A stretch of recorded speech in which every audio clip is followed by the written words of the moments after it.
أهلا بيكم مع فيلم جديد. في بداية الفيلم بنشوف آيريس اللي بتكون نايمة على السرير جنب جوزها اللي كان نايم بعمق، وبعد شوية بتقوم من السرير وبتاخد سكينة من الدرج وبتخرج من البيت وبتسيب تليفونها وراها وبتسوق عربيتها في الغابة لحد ما بتوصل للجبل. ولما بتوصل لقمة الجبل بتحط لعبة ابنها اللي مات في النصب التذكاري وبتبص على صورته وهي حزينة، وبتبدأ تحفر الحرف الأول من اسمه على الشجرة M. ولما بتسمع صوت غريب بتروح عشان تشوف ايه اللي بيحصل، لكن الصوت بيكون من تأثير الرياح. وهي واقفة على حافة الجبل وبتفكر في الانتحار، بيظهر شخص فجأة واسمه ريتشارد، وبيقول لها إن المنظر من فوق الجبل جميل، وبيبدأ يتكلم معاها عن حياته وبيحكي لها عن حادثة حصلت له مع حبيبته كلوي اللي ماتت نتيجة الحادثة، وإنه حاسس بالذنب بسبب آخر كلام قاله لها قبل ما تموت. وهنا آيريس بتفتح قلبها وبتحكي له عن وفاة ابنها ماتيو، وبتقول له إنها كانت بتجمع زهور برية لما ابنها وقع ومات، وإنها حاسة بالذنب لأنها ما سمعتش صوته وهو بيقع. وبيحاول ريتشارد إنه يواسيها وبيقول لها إن مشاعرها دي مش معناها إن مفيش أمل. وفي نهاية كلامهم بتقول له هي عن اسمها وكأنها اتأثرت بكلامه وقابلت بالواقع. وساعتها بتحكي له وبتقول له إن هي وجوزها وابنهم كانوا بيقضوا يوم على الجبل، وجوزها كان بيحفر حروف أساميهم على الشجرة، وابنها كان بيدور على تالت عصيان علشان يشوي عليها المارشميلو، وهي كانت مشغولة بجمع الزهور البرية. وفي لحظة ابنها وقع من فوق الجبل، واللي كان تعبها أكتر إن هي وأبوه ما حسوش بيه لما وقع، وفضلوا يدوروا عليه في كل مكان. وبتقوله إنها بتتمنى إنها كانت ماتت في مقابل إن ابنها يعيش، وإنها محطمة جدا ومع ذلك مش قادرة تبكي على موت ابنها. فبيقول لها ريتشارد إن مش معنى إنها محطمة إنها تيأس من حياتها كلها، وبعدها بيسيبها عشان يمشي. ولما بيدخل لطريق الرجوع في الغابة بيلاقيها وكانت ماشية وراه. ولما بيوصلوا لمكان عربياتهم ريتشارد بيكون راكن عربيته قريب جدا من عربية آيريس، فبتحاول إنها تفتح باب العربية وتدخل لكنها مش بتقدر. وساعتها بنشوف إنه بيقرب منها وكان ماسك في إيده شمسية، ووقتها آيريس ما بتبقاش عارفة إن ريتشارد مخبي جهاز صاعق جواها. وفي لحظة بيقرب منها وبيفقدها وعيها، وبعدها بيربطها من ايديها ورجليها وبيشيلها عشان ياخدها في عربيته اللي بعد كده بيتحرك بيها. وبعد شوية بتفوق ايريس وبتحاول انها تتصل بالنجدة عن طريق الساعة السمارت اللي في ايديها، لكن ريتشارد بيقول لها ان مفيش شبكة في المنطقة كلها، وللسبب ده فالساعة مش هتشتغل ابدا. وبيقول لها كمان انها مش اول واحدة يخطفها تحاول الاتصال بالنجدة. وبعدها بيديلها لعبة ابنها اللي كانت سايباها جنب النصب التذكاري على الجبل. بعد كده آيريس بتطلع من جيبها السكينة الصغيرة وبتبدأ تقطع في الشريط اللاصق اللي كان بيربط إيديها، وفي نفس الوقت بتفضل تسأله عن كلوي علشان تشتت انتباهه. فبيقول لها إنه عنده كوخ صغير في الغابة هيقضوا فيه كام يوم مع بعض قبل ما يقتلها، فبتقول له إن ده مش هيحصل.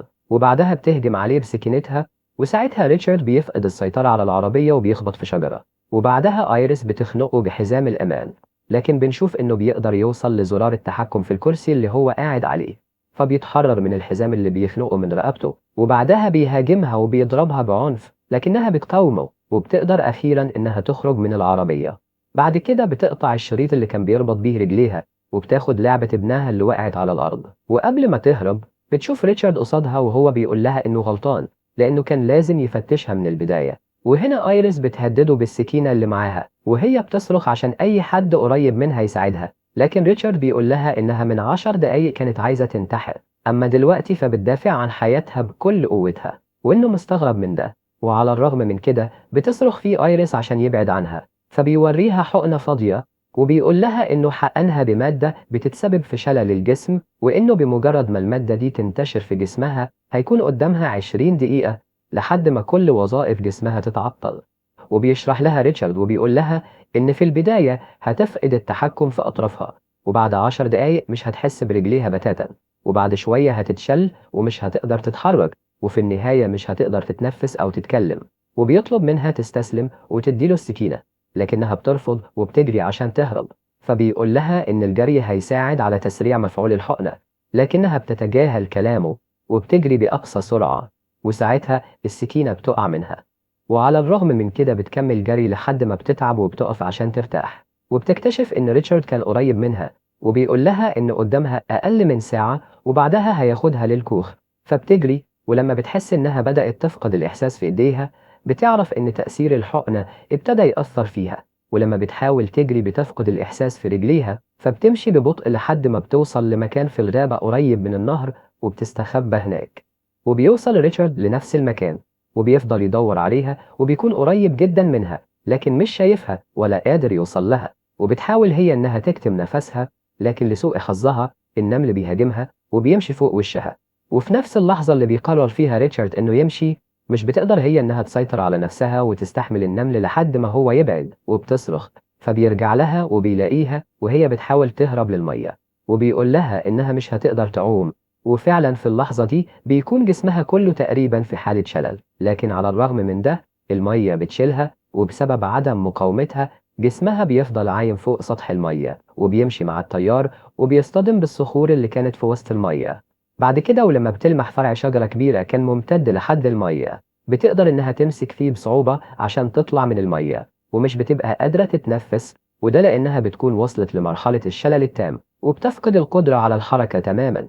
وبعدها الرؤية ما بتبقاش واضحة وبتشوف كل شيء بصعوبة وبتفقد القدرة على الكلام. في اللحظة دي بنشوف الآلة اللي بتقص العشب وهي بتقرب منها، وكانت بتحاول تتكلم لكن مش بتقدر. وفي اللحظة الأخيرة الشخص اللي كان بيتحكم في الآلة بيقدر يشوفها وهي واقعة على الأرض في طريقه ومش بتتحرك، فبيسألها عن سبب وجودها في المكان، ولما مش بترد بيحرك صباعه قصاد عينيها، فبيشوف إن عينيها بتتحرك مع حركة صباعه. وهنا بيسألها إذا كانت قادرة تسمعه، فبتغمض عينيها وبتفتحهم من جديد عشان تأكد على صحة استنتاجه. فبيسألها مرة تانية إذا كانت قادرة تتحرك، وبترد بنفس الطريقة، فبيعرف إنها مش قادرة تتحرك. وهنا بيقول لها إنه هيروح ويرجع بسرعة عشان يساعدها. وبعدها بنشوف آيريس وهي فوق عربية يدوية بسيطة، وويليام بيتحرك بيها في اتجاه بيته. وبعد وقت مش كبير من دخولهم للبيت بيسمعوا صوت حد على الباب، وبتنفعل آيريس وبنشوف ده من حركة عينيها السريعة اللي بتحاول بيها إنها تنبه ويليام، اللي بيفتح الباب وبيشوف ريتشارد واقف قدامه وبيقول له إنه عمل حادثة وفقد الوعي. ولما رجع لوعيه اكتشف إن مراته اختفت وبيسأله لو كان شافها، لكن ويليام بيأذله إنه يستنى في مكانه لحد ما يطلب المساعدة. وبيقفل الباب وبيدخل عشان يتصل بالنجدة، لكن بيكتشف إن ريتشارد دخل البيت وكان واقف وراه. وهنا ويليام بينفعل وبيسأله في غضب عن سبب دخوله البيت. ووقتها ريتشارد بيشوف العربية اللي ويليام نقل بيها آيريس جوه بيته، فبيقول له إنه مشوش نتيجة الحادثة وبيتصرف على غير طبيعته. وبيقول له ويليام إنه هيساعده بشرط إنه يستنى بره البيت. وريتشارد بيقول له إن موبايله ضاع منه في الحادثة وإنه محتاج يستخدم تليفونه عشان يتصل بالطوارئ. فبيضطر ويليام لتهديده وبيقول له إنه لو ما خرجش دلوقتي من بيته هيتصل بالنجدة ويقول لهم إن في شخص اقتحم بيته. لكن ريتشارد بيبكي فجأة وبيقول لويليام إنه لو عايز يتصل بالطوارئ عشان يبلغ عنه فهو ما عندوش أي مشكلة، لأنهم في كل الأحوال هياخدوا منه مراته. فبيسأله ويليام عن اسمه وبيقول له ريتشارد إن اسمه أندرو وإن مراته اسمها كلوي. في الوقت ده بنشوف إن آيريس كانت موجودة على الأرض ورا الكرسي اللي ريتشارد كان قاعد عليه، اللي بيكمل كلامه لويليام وبيقول له إنه بيحب كلوي جدا، وإنها هددته بإنها هتسيبه، وإن كلامها خلاه يفقد أعصابه ويعمل الحادثة، وده لأنه بيحبها جدا وما يقدرش يعيش من غيرها. وبيقول له كمان إن مراته بتعاني من نوبة شلل بتحصل لها من وقت للتاني وساعتها مش بتقدر تتحرك أو تتكلم. وتقريبا ويليام بيصدق ريتشارد اللي كان بيمثل كويس، وبيكمل كلامه وبيقول له إنه خايف عليها وبيهتم بيها لدرجة إنه مش بيفكر في نفسه. وطبعا بعد كل اللي قاله بيعترف ويليام بإنه كذب عليه، لكن قبل ما يعترف بوجود آيريس في بيته بيرن تليفون ريتشارد عشان ويليام يكتشف إنه كان بيكذب عليه لما قال له إنه موبايله ضاع منه في الحادثة. وبيحاول ريتشارد إنه يكمل في كذبه وبيقول له إنه فقد تركيزه من بعد الحادثة، وبعدها بيسأله هو كذب عليه في إيه. فويليام بيقول له إنه فعلا لقى مراته وسابها في مكان قريب جنب بيته. وقتها ريتشارد بيطلب منه التليفون قبل ما يخرج عشان يروح لها، وويليام بيديله التليفون، وقبل ما يمسكه ريتشارد ويليام بيهاجمه بعنف عشان يقع على الأرض وبيزق المكتبة عشان تقع فوقه، وهو بيقول له إنه مش خايف منه. وبعدها بيتصل بالطوارئ عشان يطلب النجدة، وبيحاول ريتشارد منعه.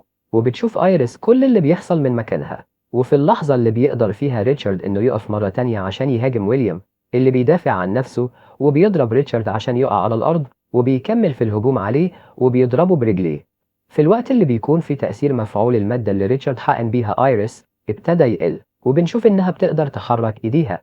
أما ريتشارد فبيوصل للسكينة اللي وقعت على الأرض وبيغرزها في جسم ويليام عشان يقع على الأرض قريب من آيريس اللي كانت مستخبية ورا الكرسي. في الوقت نفسه بيروح ريتشارد عشان يدور على آيريس في المكان اللي كان قريب من البيت، لكن مش بيلاقي لها أي أثر، وبيلاقي مادة سريعة الاشتعال. في الوقت اللي بتتمكن فيه آيريس من إنها توصل للحبل اللي بيتحكم في فتح ستارة الشباك وبتفضل تشده، وده بيخلي الستارة تفتح وتقفل بشكل ملفت، لدرجة إن ريتشارد نفسه بيشوف الستارة وبيدخل البيت وبيكتشف مكان آيريس، فبيشيلها عشان ياخدها في عربية ويليام وبيبعد عن المكان بعد ما حرق البيت وجثة ويليام. وفي الطريق بيقول لها إن دي أول مرة يقتل فيها واحد من جنسه، وإنه دايما بيقتل ستات بس، وكأنه فخور بكده. بعدها بنته بتتصل بيه وبتقوله إنها نجحت في الامتحان، فبيرد عليها بكل برود وبيقول لها إنه مبسوط منها لأنها ذكية. وهي بتقوله إنها وأمها قرروا زيارته في بيته اللي في الغابة وهيفضلوا معاه طول فترة الأجازة، وبيتفاجئ بكلامها عشان يتوتر وبيطلب منها إنه يكلم أمها. ولما بيكلمها بيقول لها إنه مشغول ومش جاهز لاستقبالهم، فبترد وبتقوله إن بيقضي وقت أطول في الغابة بعيد عنهم وإنهم فعلا دلوقتي في الطريق. وبعد ما بينهي المكالمة بيروح لمحطة البنزين وبينزل ريتشارد عشان يدفع الحساب، وبيسيب آيريس في العربية لوحدها اللي بتستغل الفرصة وبتتمكن من تحريك إيديها بكل صعوبة وبتفتح حزام الأمان. وفي نفس الوقت بتوصل عربية للمكان وبينزل منها طفل، وبيروح لآيريس اللي كانت في حالة من اللاوعي ومش بتقدر تجاوبه أو تستنجد بيه لما بيشاور لها، في الوقت اللي بتطلب في الأم من ابنها إن يبعد عنها وبلاش يضايقها. ولما بيشوفهم ريتشارد بيخرج بسرعة وبيركب العربية عشان يبعد بيها، وبيوصل لعربيته في مكان الحادثة وبيفتح شنطتها وبيبدأ في تنظيف الجرح اللي كان مصاب بيه بعد معركته مع ويليام، وبيقوم باستبدال القميص الملوث بالدم بقميص نظيف، وبياخد حقنة كان فيها نفس المادة اللي حقن بيها آيريس ومجموعة من الأدوات اللي بيستخدمها مع ضحاياه، وبيحطهم في العربية اللي كان فيها آيريس وبيغطيهم بالقميص الملوث بالدم. بعد كده بيحاول تصليح عربيته، وفي اللحظة دي بالتحديد بيظهر شرطي، ولما بيشوف آيريس بيقرب من إزاز العربية عشان ريتشارد يحس بوجوده وبيطلع من تحت عربيته، وبيسأله الشرطي عن آيريس فبيقول له إنها مراته وإنها مش في وعيها لأنها شربت كتير. والشرطي بيسأله عن اسمه فبيرد وبيقول له إنه اسمه أندي. ولما الشرطي بيشوف رخصة القيادة بيقول له إنها منتهية، وبيسأله عن العربية اللي كان فيها آيريس فبيقول له إنها عربية واحد صاحبه واسمه ويليام، وبيقول له الشرطي إنه هيحتاج لرقم صاحبه علشان يكلمه بعد ما يتكلم معاه شوية، وبعدها بيطلب منه إنه يحكي له اللي حصل.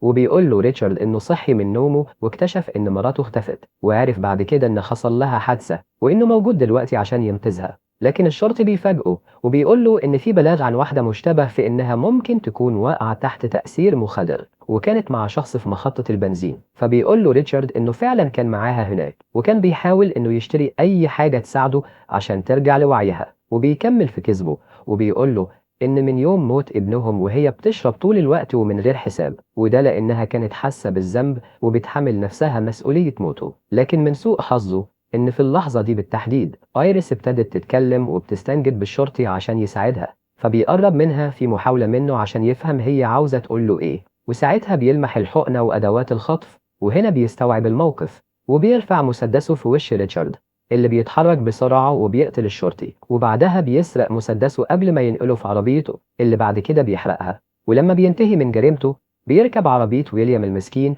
وبيتحرك بيها، ووقتها بنكتشف إن الحقنة اللي كانت جوه العربية اختفت من مكانها. وأثناء ما العربية بتتحرك في الطريق بيقول ريتشارد لآيريس إنها اتسببت في موت الشرطي، لكن آيريس بتطلب منه إنه يطلق سراحها وفي المقابل مش هتبلغ عنه، وإنه لو استمر بالشكل ده هيجي اليوم اللي هيتم القبض عليه، وإنه هيتسبب في العار لبنته بعد ما يسيبها لوحدها. وعلى الرغم من ده بيقول لها ريتشارد ما تتكلمش عن بنته، لكن آيريس بتكمل وبتقول له إنه شخص محطم ويائس، وهنا بينفعل وبيغضب منها وبيقول لها إنه مش محطم وإنه كمان هيغير الخطة. وفعلا بيغير اتجاهه وبيروح لمجرى النهر اللي كان قريب جدا من بيته، ووقتها بيتفاجئ بآيريس اللي بتغرز حقنة المخدر في رجله ومش بتقدر تضغط عليها عشان المادة المخدرة تجري في عروق ريتشارد اللي بيسحب الحقنة بسرعة، وبيقول لها إنها لسه مش هتقدر تتحكم في أطرافها دلوقتي، وبيتخلص من المادة المخدرة اللي جوه الحقنة.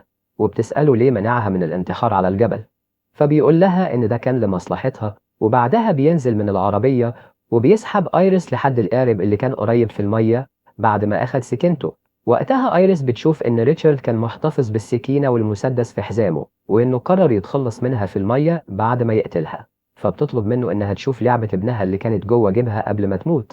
ولما بيقرب منها علشان يطلع اللعبة بتسحب السكينة وبتغرزها في رقبته، والغريب انه مش بيموت وبيشد السكينة من رقبته بكل بساطة، وبيمسك بالمسدس اللي كان لسه في مكانه وبيرفعه في وش ايريس اللي بتهز القارب بجسمها لحد ما المسدس بيقع منه جوه القارب وبيقع هو في المية. ولما بيحاول الرجوع للقارب من جديد بتتحرك هي بصعوبة لحد ما بتوصل للمسدس وبتضرب منه عدة طلقات متتالية وبتسيب ريتشارد اللي بيقع في المية مرة تانية. وبعد شوية القارب بيتميلي بالمية، وساعتها بتكتشف إن طلقات الرصاص اخترقت جسم القارب وإنه بيغرق وهي جواه، وبسرعة كبيرة بيختفي القارب من فوق سطح المية ومش بيكون في أي أثر لآيريس اللي اختفت تماما لحد ما بتظهر فجأة وبتقدر إنها تعوم وتوصل للمرسى.